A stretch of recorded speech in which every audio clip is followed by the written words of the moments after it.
Bonjour, l'invité du lundi vous propose une rencontre avec Stéphane Guillan. Avant de commencer l'émission, je vous rappelle qu'au bas de l'écran, vous avez l'adresse de la rédaction, Surf TV rédaction, @gmail.com. Vous pouvez poser toutes vos questions à Stéphane Guillan et puis vous pouvez aussi réagir à ses propos. Stéphane Guillan, bonjour. Bonjour. Je suis très heureux de vous avoir sur le plateau de Surf TV. Donc, merci de m'accueillir. Vous êtes sur la liste Génération Lyon et vous êtes dans le 8e arrondissement. Alors, dites-moi, Stéphane Guillan, ça ne va pas être facile là, hein, le 8e arrondissement, on ne vous a pas gâté. C'est pas un arrondissement simple, effectivement, puisque c'est un arrondissement qui est très marqué à gauche depuis de nombreuses années. Le maire sortant qui est candidat... Est-ce qu'on peut dire que c'est un fief? Oui. Hein. Non, il n'y a pas de fief. Non, il n'y a pas de fief. Donc c'est un arrondissement très marqué à gauche. Bon, très bien. Le maire sortant qui est encore candidat est élu dans le 8e depuis 83. Oui.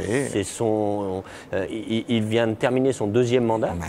Donc à un moment, je pense que les habitants du 8e... C'est un homme très heureux et qui est souriant et qui voit l'avenir avec beaucoup de joie. Enfin, je sais pas, il faut lui demander, mais je pense que j'essaye un peu de l'embêter quand même.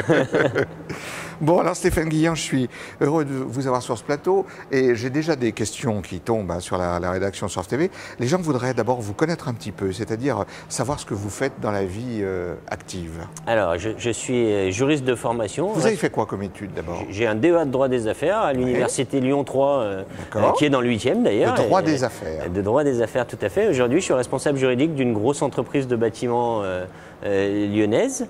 Je suis marié, père de 4 enfants, et j'habite le 8e depuis une grosse dizaine d'années. Très bien. Donc c'est un arrondissement que je connais bien. Pour quelle raison, Stéphane Guillan, et ça aussi c'est des questions qui nous sont posées, pour quelle raison vous êtes engagé en politique? Pour quelle raison vous êtes engagé lui? Alors moi je dis souvent que je suis tombé dedans quand j'étais petit. J'ai un papa qui a été maire d'un petit village pendant une grosse vingtaine d'années. On peut savoir lequel? Un tout petit village du département de l'Ain où il y a à peu près 50 habitants. Donc la plus grande décision qu'il ait jamais prise, c'était de savoir si on passait l'égout à droite de la rue ou à gauche de la rue. Très bien. C'est pas forcément de la politique telle qu'on l'entend à Lyon, mais je pense que c'est de la vraie politique. Donc j'ai eu très tôt cet engagement du sens commun, du sens collectif. Et puis quand je suis arrivé dans le 8e, j'ai eu cette envie de m'investir parce que c'est une terre de conquête, comme on l'a dit il y a quelques minutes, et que ce challenge m'intéressait. J'arrivais à une période de ma vie, les 35 ans passés, où on a envie de s'investir, où on a envie d'être utile. Et au-delà des associations dans lesquelles je peux être investi, j'avais envie de m'investir dans ma commune, dans ma ville, dans la chose publique. C'est ce que j'ai fait puisque je termine aujourd'hui un mandat de conseiller d'arrondissement d'opposition dans le 8e. J'ai été élu en 2008 sur les listes de Dominique Perben. Est-ce que c'est facile d'être dans l'opposition dans le 8e? Je pense que c'est aussi difficile dans le 8e qu'ailleurs. Le mandat de conseiller d'arrondissement d'opposition est une vocation. Non, mais je disais ça parce que vous n'êtes pas nombreux, quoi. On n'est pas nombreux, mais le système électoral des municipales fait que de toute façon l'opposition est rarement nombreuse. D'accord. Donc à partir de là, c'est toujours quelque chose de très compliqué. C'est vrai qu'on a un peu l'impression de temps en temps d'être perdu. Le 8e arrondissement, c'est 80 000 habitants. 80 000 habitants. Quand on fait de l'opposition tout seul au milieu de 80 000 habitants, c'est vrai que certains jours, on a un peu l'impression d'être perdu. Mais je pense que pierre après pierre, pas après pas, depuis 6 ans, on a construit quelque chose. Et aujourd'hui, il est vrai que mes enfants me disent qu'ils veulent plus aller acheter le pain avec moi parce que je mets trop longtemps et que je connais trop de monde. Donc c'est, je pense, le fruit de 6 ans d'opposition. De 6 ans d'opposition. Et de présence surtout. Alors, Stéphane Guillan, si vous aviez un portrait à faire de ce 8e arrondissement, vous diriez quoi? Que c'est un arrondissement... oui, vous diriez quoi? Alors, je dis souvent en riant, c'est le seul arrondissement de Lyon qui n'a pas d'eau. Qui n'a pas d'eau? Il n'a ni le Rhône ni la Saône. Ah oui. Tous les autres arrondissements touchent un des fleuves ou la rivière la Saône. Nous, non. Donc, on compense avec le Beaujolais. C'est une chose très classique. Mais non, c'est un arrondissement qui est très riche. C'est le 2e arrondissement de Lyon, derrière le 3e. C'est un arrondissement qui est riche d'une diversité exceptionnelle. De Mermoz au Grand Trou, de Montplaisir aux États-Unis, on a des habitats et des populations qui sont très riches et très diverses. Bien sûr. Et je crois que cette diversité est vraiment la richesse de notre arrondissement. C'est un arrondissement qui s'est construit sur son passé industriel, Berliet, Calor, passé culturel, je pense aux Frères Lumière. On ne peut pas parler du 8e sans parler de l'Institut Lumière et du musée du premier film. C'était en fait la banlieue très proche de Lyon dans les années 1880-1900. C'était la banlieue très proche, banlieue industrielle dans un premier temps, et qui a été derrière structurée, je dirais, urbanisée par des chefs d'entreprise un peu paternalistes qui ont créé pour leurs ouvriers des cités. Avant que la ville prenne le relais. Je pense en particulier à la Cité des États-Unis qui a été créée par Edouard Herriot dans les années 30. Voilà. Un mot d'ailleurs sur cette Cité des États-Unis. Il y a un musée urbain, on parle beaucoup de Tony Garnier comme un visionnaire, vous en pensez quoi ? Je pense que c'est un vrai visionnaire parce que c'est un des rares lieux de Lyon où on a une cité à 100% sociale, dans laquelle on n'a pas trop de problèmes de vivre ensemble. Il y en a, mais c'est pas... vous voulez dire que cet architecte-là s'était pas trompé ? Et je pense que la vision de Tony Garnier y est pour beaucoup.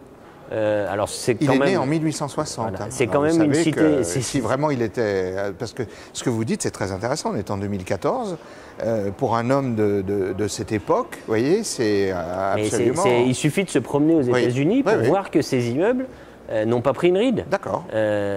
Autant certains quartiers, je vais parler de Mermoz Sud, sont devenus très vétustes très rapidement. Autant allez vous promener le nez en l'air aux États-Unis.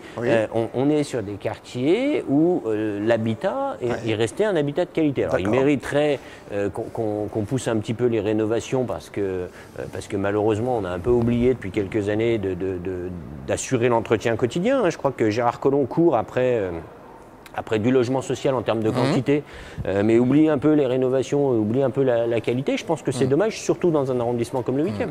Donc voilà.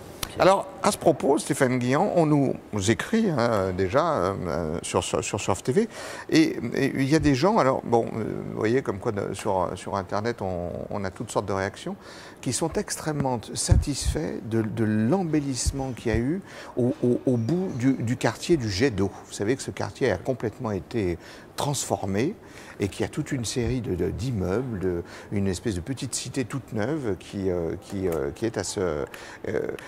Et on a des réactions d'habitants qui sont plutôt heureux de cet embellissement. Je suis complètement d'accord avec eux.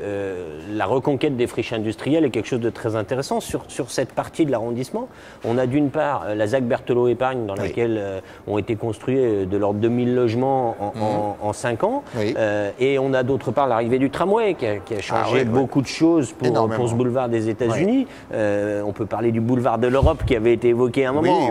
On va s'en tenir au boulevard des États-Unis. On va pas refaire l'histoire. Mais effectivement, on a une vraie reconquête des friches industrielles. Il ne faut pas perdre de vue le revers de la médaille. Depuis 10 ans, le 8e arrondissement gagne 1000 habitants par an. 1000 habitants en 10 ans, on a gagné 10 000 habitants. Donc c'est un arrondissement qui grandit. C'est un arrondissement qui grandit. C'est un des derniers arrondissements où on est des friches industrielles. Le problème, c'est que c'est un arrondissement qui, il y a 10 ans, ne manquait de rien. On avait des écoles, on avait des stades, on avait des crèches. C'est un arrondissement aujourd'hui qui manque de tout. Pourquoi ? Parce que les 10 000 habitants en plus, c'est pas des retraités, c'est pas des étudiants, même s'il y en a. Ce sont des jeunes familles qui sont attirées par quoi ? Par un prix de l'immobilier qui est un peu en deçà du prix lyonnais, qui leur permet d'acquérir un peu plus de surface ou tout simplement d'acquérir et de devenir propriétaire. Et le problème, c'est que ce sont des types d'habitants, ces jeunes familles, qui sont très gourmands en services. Je pense aux écoles, je pense aux crèches, je pense aux infrastructures sportives, les stades, etc. Et aujourd'hui, on se retrouve avec un arrondissement qui est au bord de l'explosion, le mot est peut-être un peu fort, mais où les infrastructures ne suivent pas. Je prends un exemple tout bête, à l'école Combe-Blanche au milieu de l'arrondissement, il y a 3 ans, on a quand même écrit aux parents pour leur dire que si leur nom commençait par la lettre A, B, C, D, leur enfant ne pourrait pas manger à la cantine le lundi. Si c'était EFGH, ça c'était le mardi, etc. On est quand même dans des situations qui sont très compliquées pour les parents. Stéphane Guillan, est-ce que vous avez, alors sans trahir de grands secrets, parce qu'on sait qu'on est au début de la campagne et que bon, tout le monde n'est pas sorti du bois, mais est-ce que vous avez, vous et votre liste, des grands projets pour ce 8e arrondissement? Vous savez, quelque chose on a forcément des grands projets. On a forcément des grands projets pour un arrondissement. L'Institut Lumière, j'en parlais tout à l'heure, est quelque chose qu'il faut développer. Il y en aura d'autres et effectivement, il est un tout petit peu tôt dans la campagne pour les dévoiler. Donc, je reviendrai très volontiers sur le plateau pour en parler le moment venu. Mais il est vrai que, et ça rejoint totalement ce que je viens de dire, l'idée de Michel Avare, l'axe de campagne de Michel Avare, c'est la ville à vivre. Oui. Et que quand je parle de l'expansion de notre arrondissement et du manque de structure de base, c'est le problème aujourd'hui de chaque habitant. La ville n'est plus à vivre, ou la ville devient difficile à vivre. Et le premier enjeu du 8e arrondissement, c'est bien évidemment de retrouver cette qualité de vie. Et cette qualité de vie, elle passera par la base de la politique qu'avait complètement oublié Gérard Collomb. Il ne faut quand même pas oublier que Gérard Collomb a été élu en 2001 avec un programme de proximité. Je rappelle un exemple tout bête. Il avait dit en 2001 que la propreté serait de la compétence des arrondissements. C'est vrai. On est en 2014 et il est en train de nous axer une campagne sur la proximité. Qu'a-t-il fait pendant 13 ans? Voilà, c'est... Stéphane Guillan, nous sommes très heureux de vous avoir eu sur ce plateau et naturellement, très bientôt, vous serez à nouveau invité. Avant de terminer l'émission, je rappelle qu'au bas de l'écran, vous avez l'adresse de la rédaction, surftvrédaction@gmail.com. Vous pouvez réagir aux propos de Stéphane Guillan et vous pouvez surtout lui poser toutes les questions que vous voulez. L'invité du lundi se termine. La semaine prochaine, nous aurons un autre invité. À bientôt.